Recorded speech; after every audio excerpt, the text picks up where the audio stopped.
and Regulations Committee. We have quorum of 6 people, and I didn't see anybody signed up for public to speak, so we'll move on. I looked at it, and I think we need to probably pull off item number 6 off consent. Is there anything else that you all believe needs to come off? Oh, no. Let me see. Looking for me? But you're always welcome. Great name for a bar, huh? These are all beer permits. Huh? All the rest are all beer permits. Yes. Which one? All of them? All of them? You want to pull them all off? No, I was asking. Are they all beer permits? Yeah. And I think so. Yeah, and I've talked to, I'll talk to you later. I've got some stuff set up for us to have some training Okay, on what we discussed last time, on the questions that you brought up. okay. All right? So if nobody's got anything else, I'm gonna read our consent agenda. We'll start out with number 1. Resolution to exempting Primitive Coffee Company LLC located at 2601 Nashville Pike from minimum distance requirements obtaining a beer permit pursuant to section 7.08.90 of the Metropolitan Code. Number 2, resolution exempting Meet Up and Need Up located at 2413 Shoemate Lane from minimum distance requirement obtaining a beer permit. Item number 3, a resolution exempting Perfectly Fine located at 1105 51st Avenue North from minimum distance requirements obtaining a beer permit. Number 4, item number 4, a resolution exempting In-Town Golf Club located at 2212 12th Avenue South, Suite 260 for the minimum distance requirements for a beer permit. And number 5, resolution exempting Sauce located at 1221 6th Avenue North from minimum distance to beer permit. So, do we have any discussion? I'll make a motion. A second. Second? Properly moved, properly second. Any discussion? Seeing no discussion, all those in favor say aye. Aye. All those opposed? Anyone not voting? So 7-0. And then number 6. Resolution requesting Metropolitan Police Department, Davidson County Sheriff's Office, National Fire Department, Civil Service Commission review the content, personnel policies, and enact new regulations regarding participation in hate, paramilitary gangs, and misuse of water cannons and fire hoses. Second.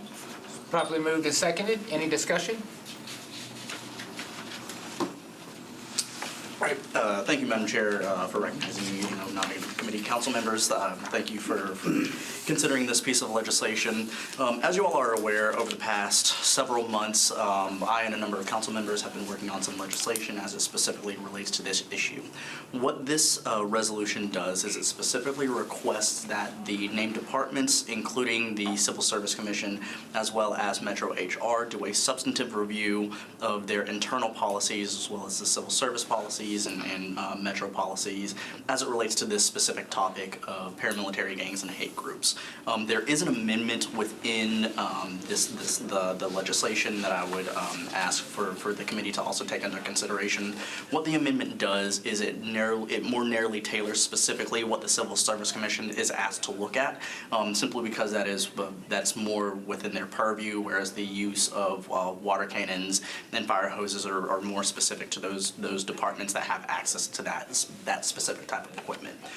So part of the reason why this legislation is being brought forward here today is not an issue with our institutions.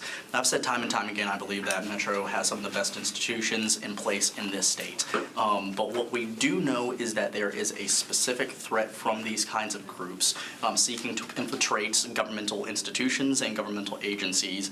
And so this is a preemptive measure to make sure that we are enacting and making sure that we have good, sound policy that protects every single individual within our community. We want to make sure that we are proactive and not reactive. So with that, I would ask for you all to consider the amendment as well as the substantive resolution and give a favorable recommendation, and I'm happy to answer any questions that you all may have. Thank you so much for that. Do I need to open this up for the amendment as well?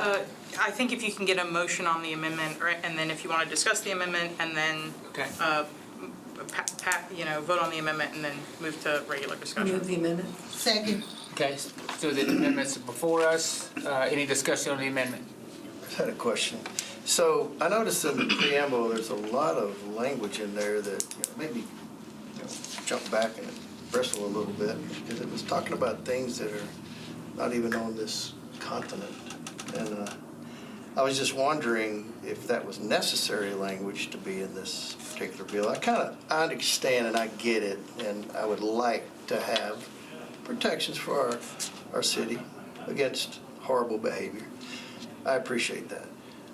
But it makes me, be concerned that we're almost accusing our departments of having participated in these just by the way it looks, the way it reads. And that was the concerning part, for me to put my name on and vote for, almost accusing our departments of some things that I don't think they participated in. I was just wondering if I can ask my colleague. You can ask me and then I'll ask you. Yeah, colleague. If you'll I wanted to ask him the specific language that sounds like it's accusing someone. Like, what is he referencing? Can you be a little more specific of what bothers you? Yeah, well, for No, instance. I'm accusing. We bring up the Brennan Group study, for one thing, and I didn't see Tennessee mentioned in that, yet we frame the need based on the Brennan study, but I didn't see the state of Tennessee involved in that. And then I noticed also that we were reaching back into the 1930s when another city in another country in another continent, plus we're probably, 90 years or, long time ago. And was that necessary? Because it's accusatory and kind of inflammatory at the same time. It kind of bothers me. Because I lived through the 60s race riot. I'm that old. And it was a painful time. And it really hurt to even think about it again. And of course, we mentioned the 60s and perp washing, which if it happened that day here, I don't think it happened in Nashville actually, but had it happened then, we're a long way from that and have come a long way. That was about 60 years ago. So those are the kind of things that some of the language, it just feels inflammatory, like, are we really there? And Well, really sir, need that? I'll tell you from, say you Let me live. just throw one more thing. Okay, go ahead. Just to kind of characterize it all the way. Then I asked and checked into our policy, and our policy is pretty robust about these issues. One, that we don't own or possess water cannons at MNPD. Now, and I'm not speaking for every department. I don't know what the water department has. And also, they have lots of language, 4.20.040 and in that area, in that policy about treating people inhumanely with excessive force, not attempt to commit or assist others in the act intended to overthrow the United States government, any state government or subdivision thereof. So that's kind of in this paramilitary language. It's already in the policy. There's others. There was one more. Oh, it's don't discriminate based on race, color, gender, religion, age, disability, sexual orientation, or national origin. There's just some of the language, it seemed to me that I didn't feel like that was happening, or we already have this preemptive language in our policy. That's my concern. Well, sir, you mentioned living through the 60s. And I'll tell you, I did too. And I have never had my world rocked until I lost my white male privilege that I had no idea that I had. And it's forced me to look at everything completely different. And I used to look at things very similar to the way you're looking at things right now. Like, why do we need this stuff? I'm not being discriminated. It's not a big deal. But then I stepped to the other side, and I saw how unimbalanced it was. And so I think a lot of this stuff is needed. I'd like to refer back to the sponsors. Anything you would like to say? Yes, so, and I appreciate the concerns that, that my colleagues have. And so specifically with this language, in the resolution, what we're doing is specifically laying out the data as to why this is needed. Because what the language shows and what the data shows is that these groups, these organizations, are specifically set on perpetuating an institutional infiltration. So what we have seen in Nashville just within the past couple of months, if you look at News Channel 5, there's been a lot of reporting on this. We've had these specific kinds of groups not only just marching through Nashville, but seeking to establish compounds just miles away from Nashville, and specifically laying out what their goals are in seeking that deep-seated infiltration. So specifically, what this resolution does is it requests that MNPD and all of our institutions, MNPD, DCSO, Metro Fire, the Civil Service Commission, as well as HR, do a substantive review of those policies, make a determination of the efficacy of those policies, and make a report back to us so that we can either take action or deem that they have the efficacy that we absolutely need to protect every single person within our community. That's the heart and the goal of this legislation, to truly be cooperative in the way that we are seeking to serve our city and make sure that we have good governance and good policy so that every single person can have a sense of ownership and a sense of trust within our community. Because I think that it is no secret that there are people in our community who do not have trust within our institutions, and this is one substantive step that we can take to repair that trust, to make sure that they know that we are taking steps to make sure that their interests are protected, that they are personally protected, and that our institutions are committed to that, to their services. Just to kind of Yes, sir. answer back, I really wasn't making my statement based on being a white male. I was just making it based on the facts as I see them in our city. Yeah, I'm very sensitive to being fair and equitable for everybody. I'm just not. I'm not one of those weirdos that I pretty much don't see race. I love everybody, you know. But I look at it from the department's viewpoint, you know, as a business that we're running, and it just sounded like we're accusing them of having done something. Well, it's no big secret that I come from a family of police officers and that I have a fireman's son. And when I read this, I was offended. I'm sorry. I took it, you know, like you were accused, and you got to, you got to remember, I'm around a lot of policemen, and I'm around a lot of firemen in my life. And I don't believe anybody would use any of these in a negative content of any hurt. What I don't like about it, once again, we're calling out the police and the fire department and OEM.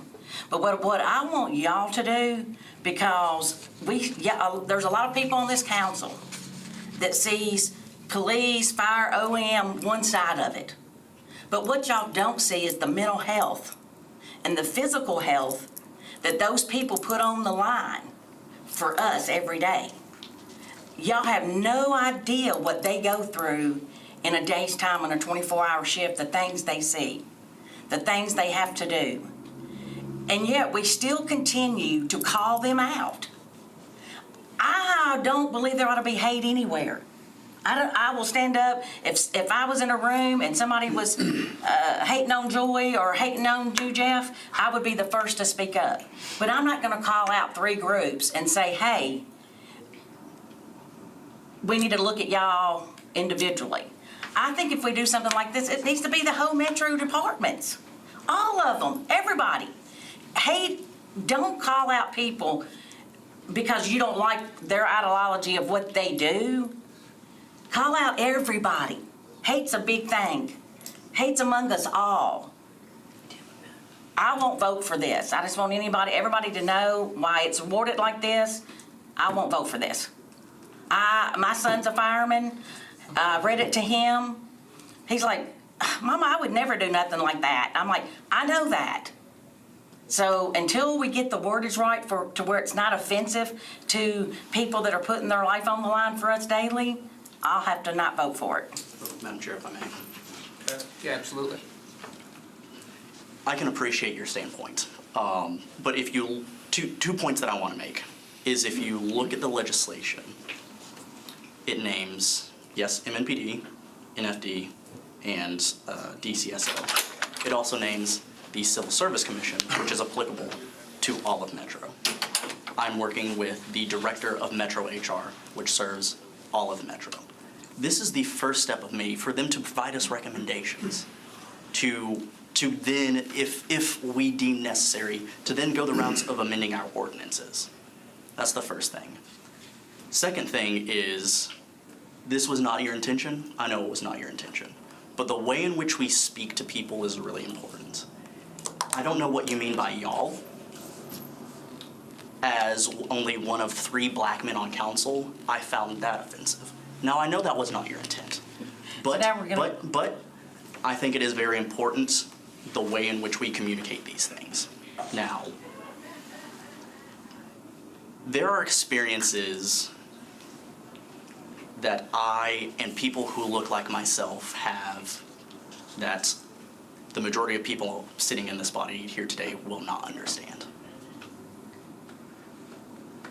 That innate fear and distrust of some institutions. This is geared towards building that trust and repairing that trust to show that our institutions have their best interest at heart. I fully recognize that being a police officer is not an easy job. We ask them to do so much. But again, this bill is not saying, or this resolution is not saying MNPD and our emergency services are a problem. The problem that we are seeking to address is the institutional infiltration that we know these groups are seeking to do, specifically because of the training that they will receive and their abilities to know our emergency services and our apparatuses.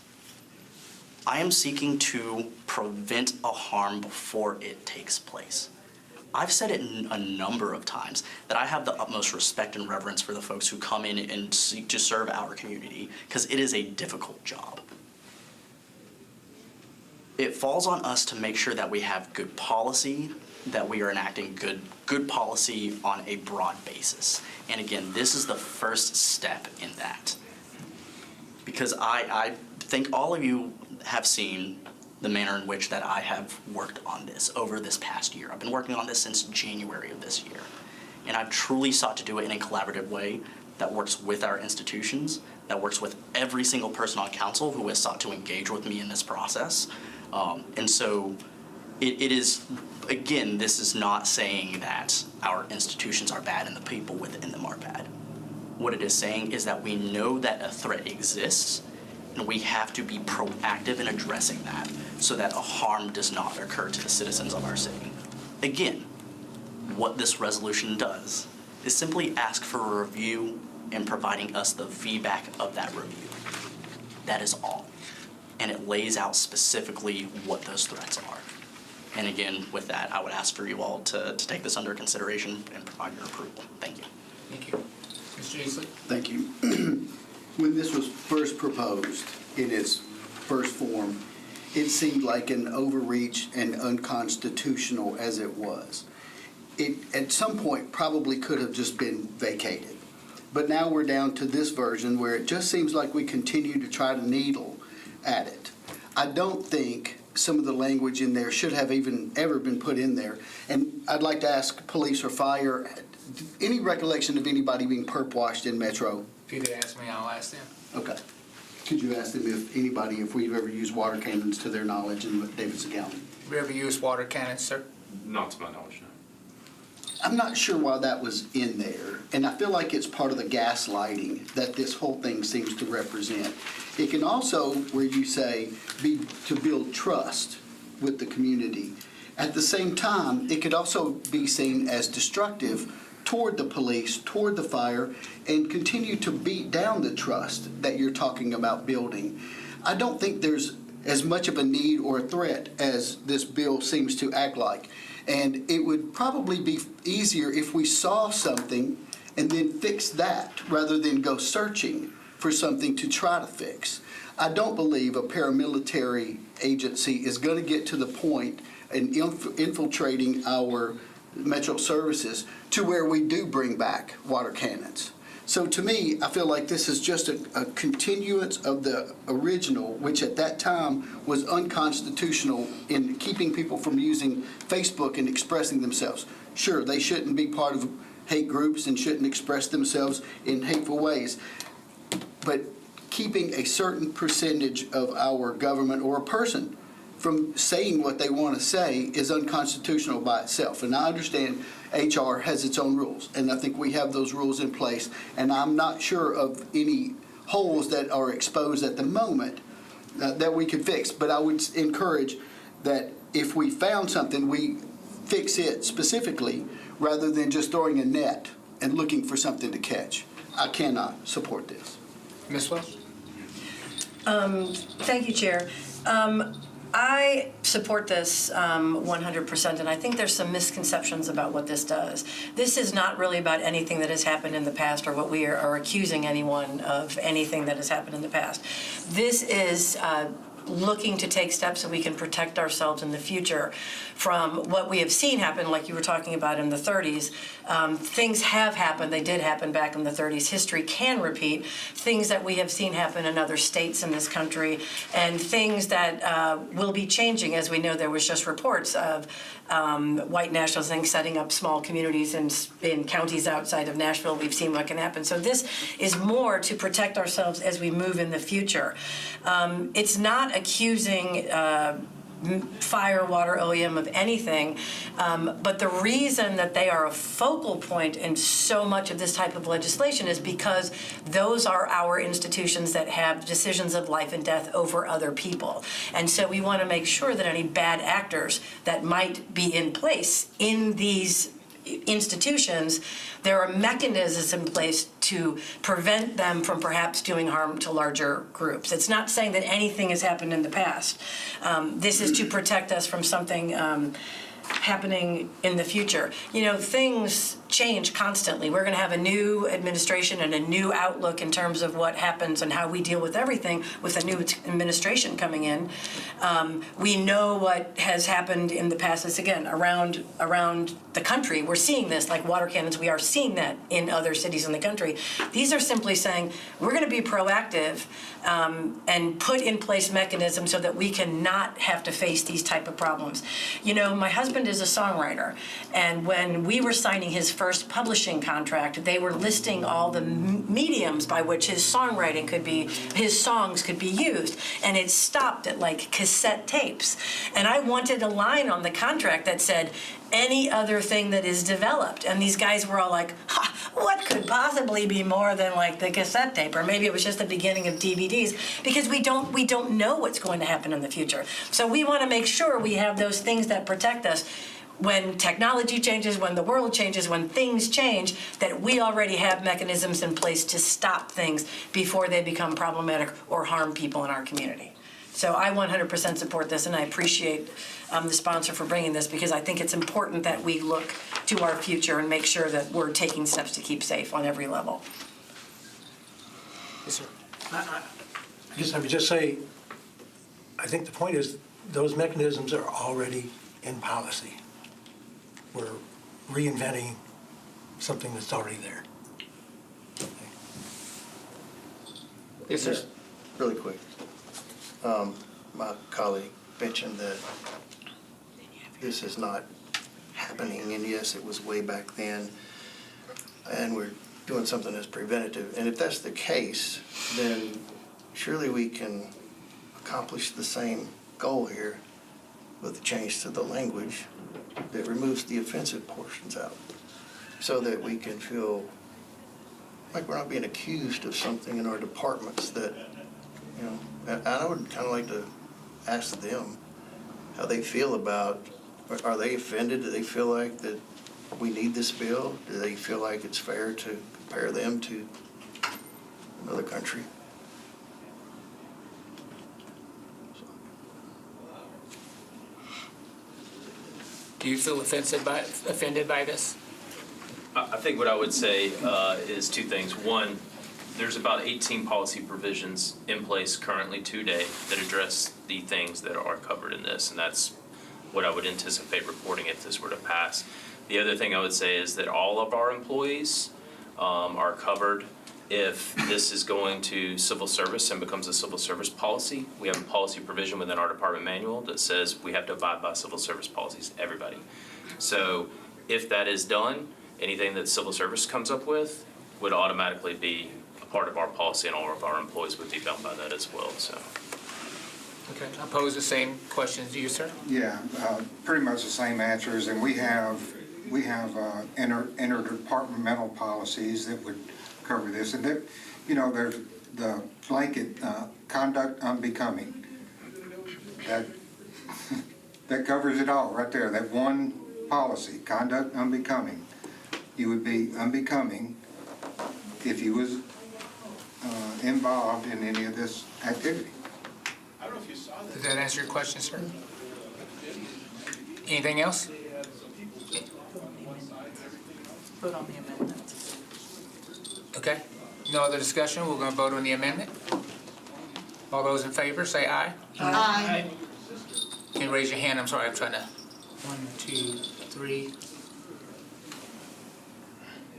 Okay, all those opposed? You're against the, I'm good for the amendment. I'm going to vote no on the bill. okay. So 4 in favor, 4 against. And so now we're on the bill as amended. All It's those. 4 in favor, 3 against. There are only 7. You didn't count her. I Guess what we've been trying to tell you, white man. Don't say that. I'm just kidding. I didn't hear you. Thanks, next door neighbor, taking care of Five in me. favor, 3 against. 5 in favor, 3 against, right? Correct. Are you against the amendment? No, I'm in favor of the Okay, so it's amendment. 5 in favor, 3 against, because there's 8 of us, right? I knew I was So right. 1, 2, 3, 4 in favor. And then 1, 2, 3, 4, 5. So our 3, we're all in favor, you're in favor, Joy. Okay. Yeah. Arithmetic, you know, addition, I'm good at it. I can count Okay. 10. So now the bill is, as amended is before us. All those in favor? Aye. How many of that? 1, 2, 3, 4. Those opposed? 1, 2, 3, 4. Nash. So 4 and 4. Okay. All right. Thank you all for your Thank you all for your consideration. time.